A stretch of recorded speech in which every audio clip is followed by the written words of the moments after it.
Hi students, this is Mrs. R. Ambikeshwari, Assistant Professor, Department of English, KCS Kasinada College of Arts and Science. Today, let's see about the Harlem Renaissance.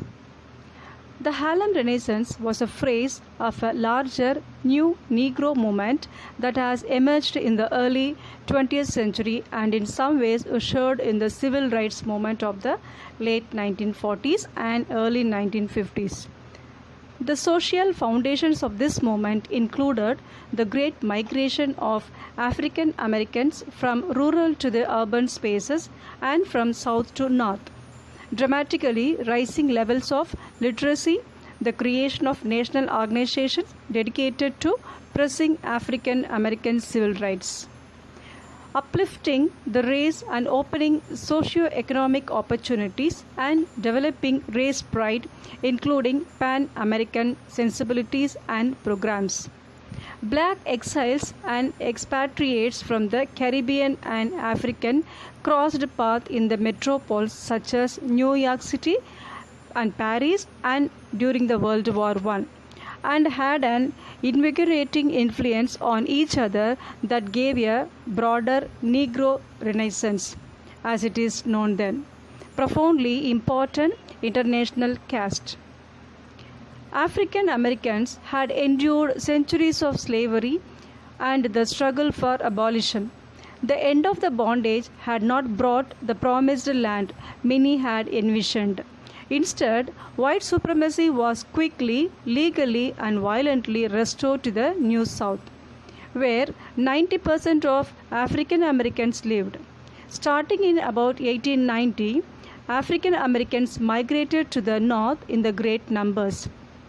Unfortunately, by the late of 1870s, the dream was largely dead, as white supremacy was quickly restored to the Reconstruction South, while lawmakers on state and local levels passed strict racial segregation laws known as Jim Crow laws that made African Americans second-class citizens. While a small number of African Americans were able to become landowners, most were exploited as sharecroppers, a system designed to keep them poor and powerless.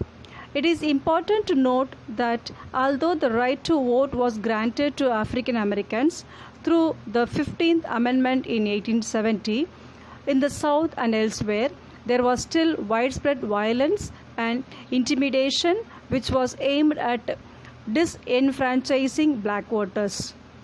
The northern Manhattan neighborhood of Harlem was meant to be an upper-class white neighborhood in 1880s, but rapid overdevelopment led to empty buildings and desperate landlords seeking to fill them.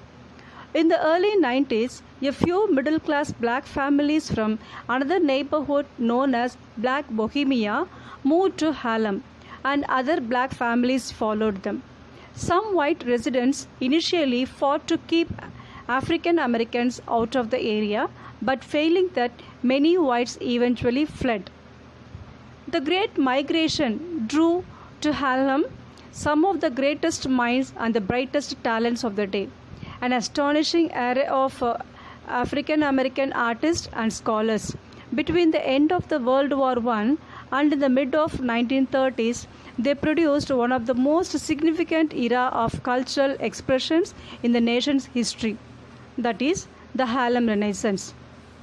No aspect of the Harlem Renaissance shaped America and the entire world as much as jazz.